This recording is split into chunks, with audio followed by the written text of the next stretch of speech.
Before this video begins, I want to give a big shout out to my top tier Patreon supporter, Taoist Soulweaver. You are a legend. If you want to support my channel beyond the much appreciated like and subscription, then head on over to my Patreon via the link in the description below. Now let's get started with the video. Blaze the Cat. Man, have I had a bunch of requests to talk about her, and why not? She's not only a fan favorite, but my personal pick for the best female Sonic character. I always found her character to be well established and relatable, and considering her popularity, I'm sure many others thought the same. Then the 2010s rolled around and hey, look at that. As always, I'm getting a bit ahead of myself. Let's start from the beginning with her very first appearance and break down her character and story and work our way up from there. But before we begin, did you know you're using the internet to watch this video? I mean, it'd be pretty weird if you didn't. The internet can be pretty unsafe, with hackers lurking around every corner ready to stop you from jamming out to undefeatable. But that can all change with NordVPN. Ooh, that was smooth. It's so easy to use that it's literally just one click and bam, problem solved. It blocks malware, stops intrusive tracking by concealing your IP address to tons of locations around the world, blocks malicious ads, and has an active threat protection feature that'll cover you even when you aren't connected to a VPN server. Not to mention my favorite use of it, which is being able to watch pretty much anything I want, because for some reason Netflix decided that the UK doesn't get the privilege of Naruto, Hunter x Hunter, or pretty much anything good really. Hell, they just removed the Rush Hour films, which is basically a sin.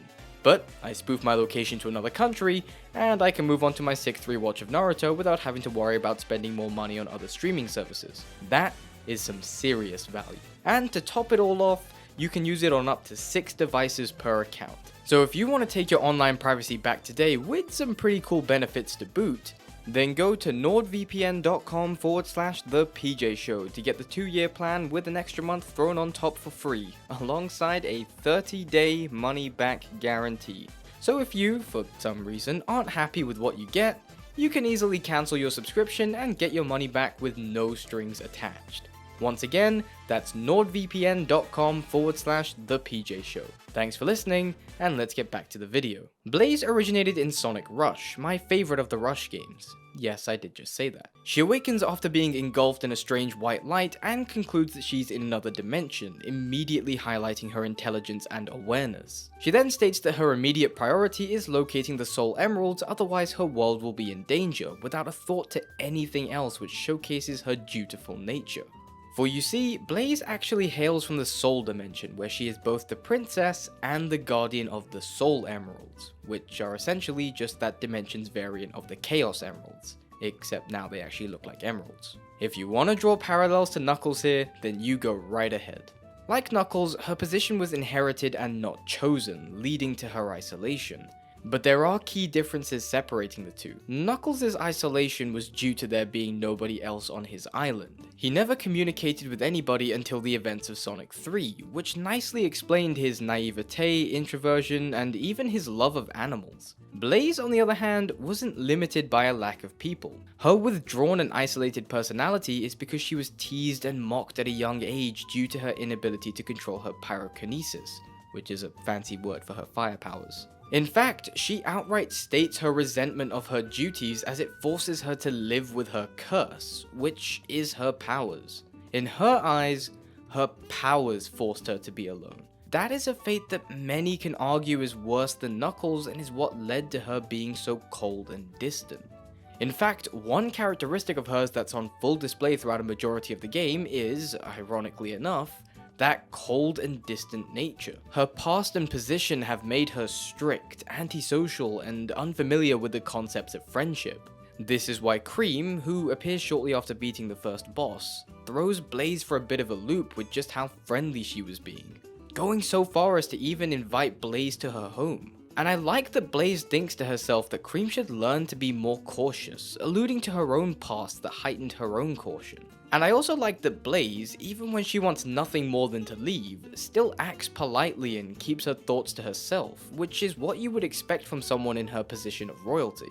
She doesn't wear her emotions on her sleeves, but is disciplined and keeps to herself, separating her from characters like Knuckles. We also get to see another one of her characteristics on display here, which is her self-reliance. She keeps her walls up at all times, not allowing anybody to penetrate it, and I mean, can you really blame her? This is why she states constantly that gathering the emeralds is her responsibility and that she has to do it alone.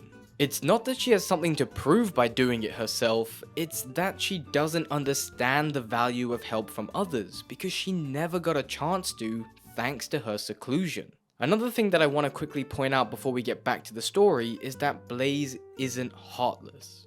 This is a misconception that some people had of her character in Rush, but it simply isn't the case. We know she does care, even if she doesn't show it on the surface.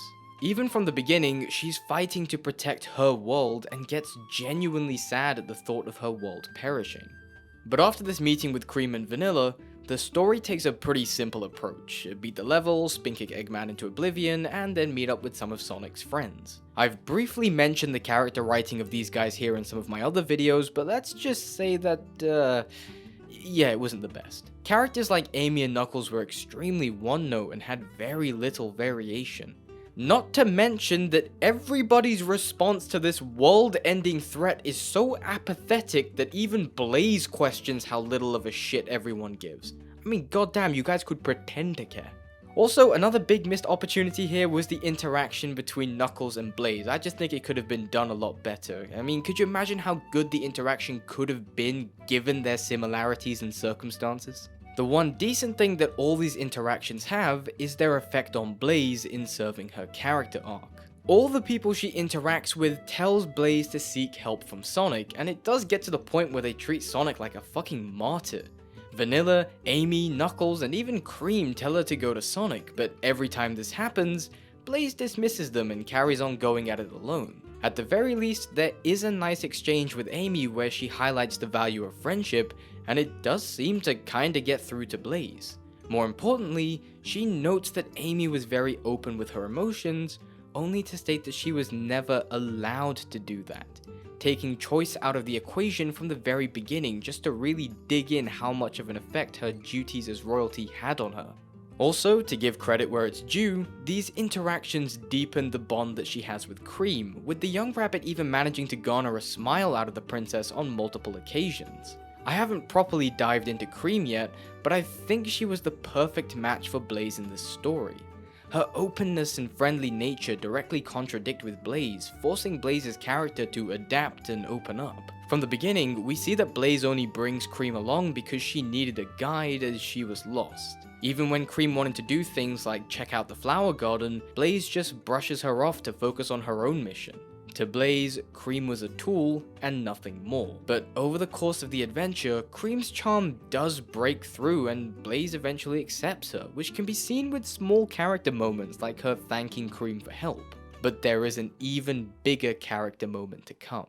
Blaze eventually encounters Robotnik, but before anything can really happen, Sonic turns up and confronts Blaze, who displays a level of aggression that we haven't really seen in her yet, in wanting to outright destroy Eggman. Blaze then tells Sonic to piss off cause the Soul Emeralds are her problem, but Sonic ain't having any of it, and then they proceed to fight each other to prove their own ideologies. That's right, ladies and gentlemen, Sonic literally beats the power of friendship into Blaze. And I mean, he really doesn't hold back one bit. Jesus, look at this. The exchange in the middle of the fight is where Blaze explains her reasons for fighting alone and how she views her powers as a curse, as I mentioned earlier. But it's after the fight that Sonic tells Blaze it's okay to be herself and not to do everything alone.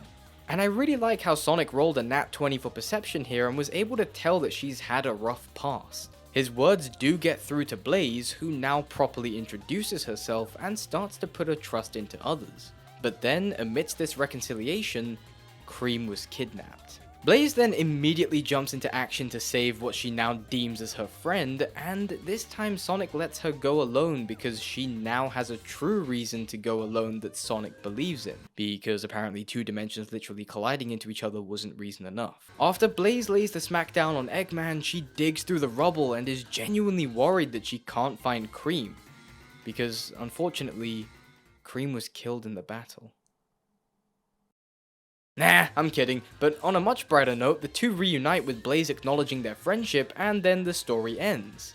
Except for the last story segment. Eggman and Eggman Nega, oh yeah, totally forgot to mention him, knock Blaze out and drain the Soul Emeralds of their power. Just then, the appearance of Sonic and his friends fuels Blaze, and the emeralds find themselves glowing with that oh so special power of friendship. She uses this power to transform into Burning Blaze, and then she, alongside with Super Sonic, defeat the Eggmen to a song about coffee. Yes, really. The two then say their final goodbyes as Blaze must return to her world, but she finds it a little more difficult than she thought. And upon returning, she realizes the importance of what she's learned. How putting the weight of the world on her shoulders could have cost the safety of her world, and more importantly, she starts to neglect that notion of her powers being a curse and instead being more of a blessing in disguise. And that's that. Blaze's character arc in Sonic Rush is by no means groundbreaking or unique, but it is effective. We see her evolve from a closed-off, introverted character with the belief that she must do everything on her own into somebody who learns the value of friendship and putting trust into others. And something else that I want to quickly mention is how they showcase aspects of her character through gameplay. She has speed that is quite close to Sonic's, but her movements and attacks are much more ballerina-like, carrying this sense of grace and decorum about them, which ties into her royal background. And did I mention the fire? Because she uses it and holds nothing back when doing so. Though she doesn't quite have the speed of Sonic, her pyrokinesis and more agile nature more than make up for it, which is why she was able to go toe-to-toe with Sonic in the first place. So, we have a great character with set-in-stone origins, and now what? Well, after Sonic Rush, 06 stepped onto the scene where she appeared alongside Silver in the future. What? Yeah, literally a year after Rush, they decided to retcon Blaze's origins as she's now from the future instead of the Soul Dimension, in a choice that baffles me to this very day. Now, there are arguments that this is actually an origin story for Blaze and how she appeared in the Soul Dimension to begin with. But that makes no fucking sense. You see, at the end of Silver's story, Blaze absorbs Iblis as she has a soul alit with flames, and then asks Silver to use his powers to stop time and then to seal them away in a different dimension, which is what people speculate as being the Soul Dimension. But there's just one tiny little problem with that. Silver doesn't do anything. He's too distraught at the thought of losing his best friend that he doesn't use Chaos Control.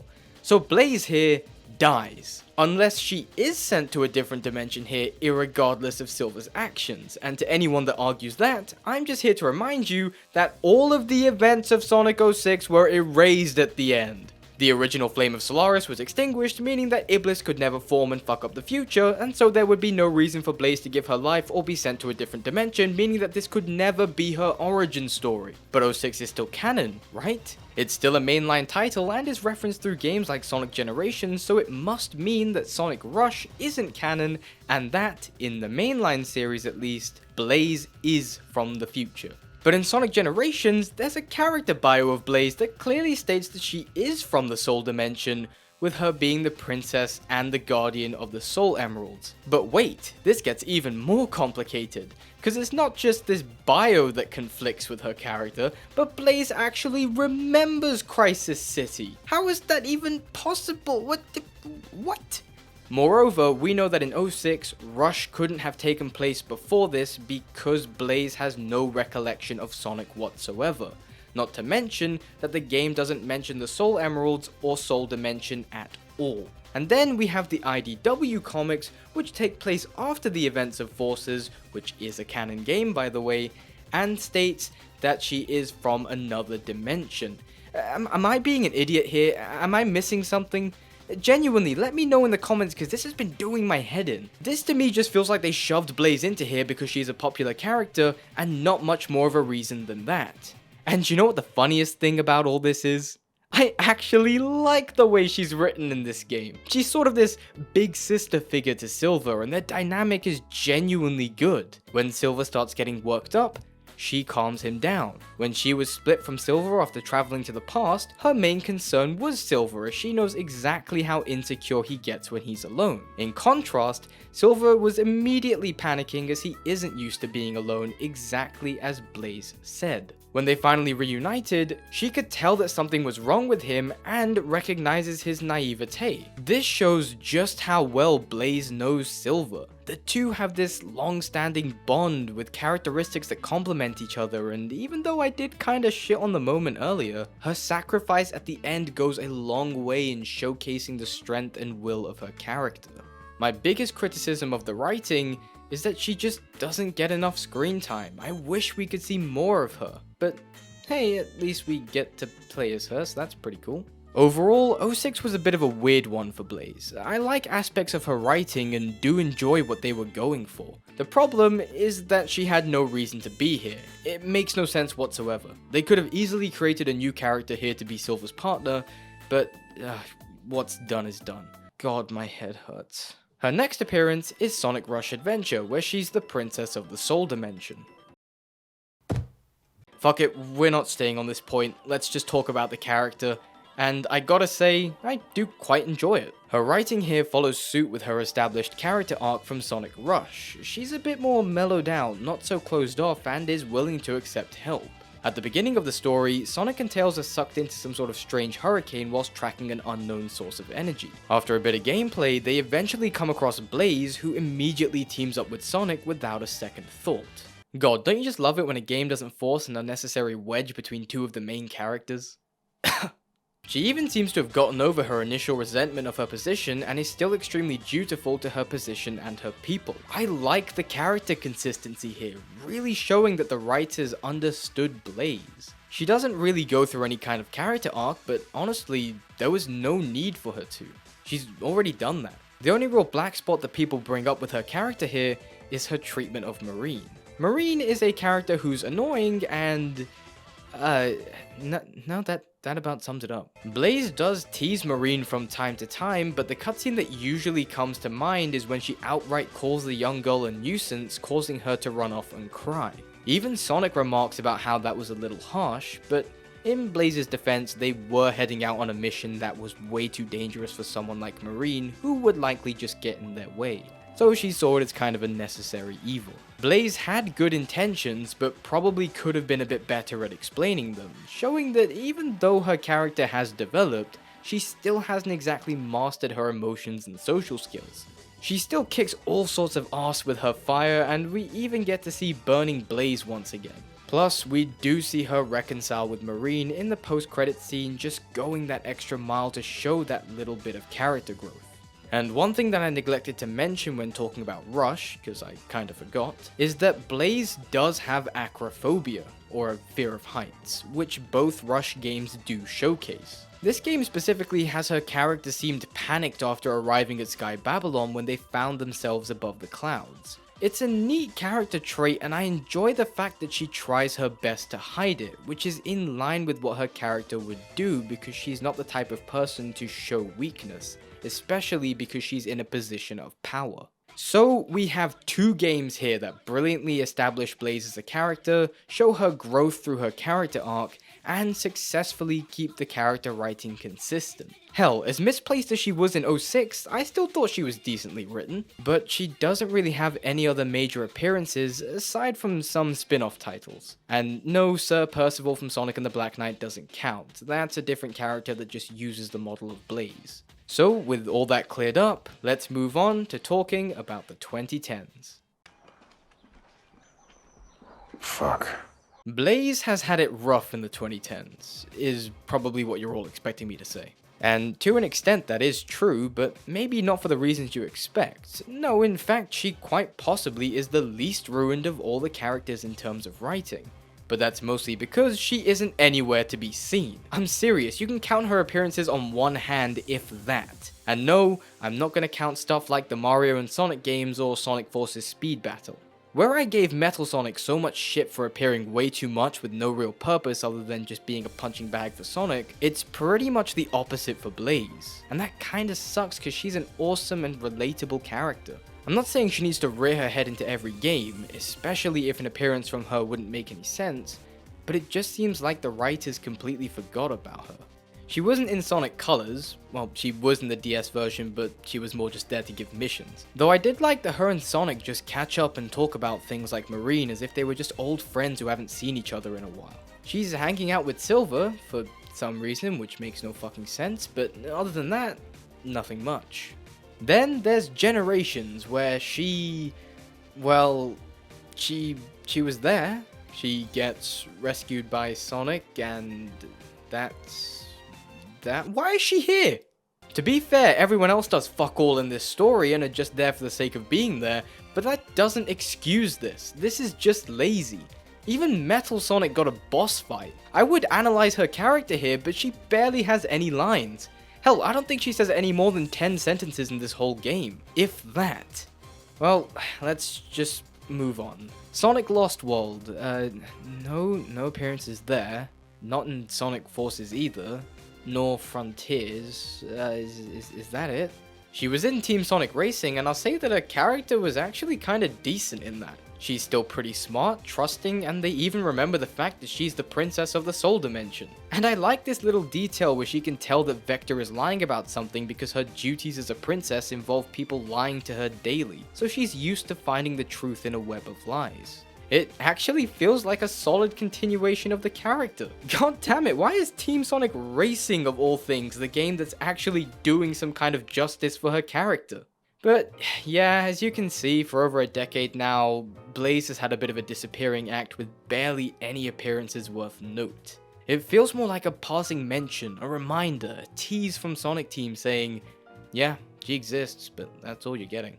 God, I wish her character had some more prevalence. Is there anything now that'll deliver? And once again, we find ourselves at the IDW Comics where, again, it feels like a pretty natural continuation of her character. She's the Princess of the Soul Dimension and the Guardian of the Soul Emeralds, so we're off to a good start. She traveled to Sonic's world at the behest of the Soul Emeralds and played a pretty important role in the Battle for Angel Island arc, where we even get to see her use her super form. She's loyal to her friends, and even at one point after a major battle, Sonic ends up in the Soul Dimension with his memories lost, and Blaze goes out of her way to help him regain his memories with the Emerald's power, displaying her strengthened connection to the Emeralds in addition to her friendship with Sonic. So once again, Ian Flynn coming in with the save. But that's about it for Blaze. Her character peaked in her debut game, and even saw a few more appearances in the following few years, and then just kind of fizzled away, leaving fans of the character to gather what little scraps of her Sonic Team threw at us. On the one hand, I really despise this neglect of the character, but on the other hand, I'm quite happy that she was mostly untouched by the wrath of the 2010s, because we all know what a shit show that would have been. She was a strong, introverted, determined, and dutiful person who closed herself off to everyone, but learned the importance of friendship and being true to yourself. She was a fiery princess, but is now sadly a forgotten one. I hope to one day see her in a game again, hopefully as a playable character that's integrated into the story and not just background fodder, but as always, only time will tell. Well, thank you all for watching. If you did enjoy the video, then feel free to hit that like button and subscribe to keep up with all future content. If you really enjoyed the video and want to go above and beyond in supporting the channel, then why not check out my Patreon? The link is in the description as always. And speaking of which, a massive thank you to all my patrons. You guys are legends. But with all that said, I hope you enjoyed the video, and I'll see all you guys next time.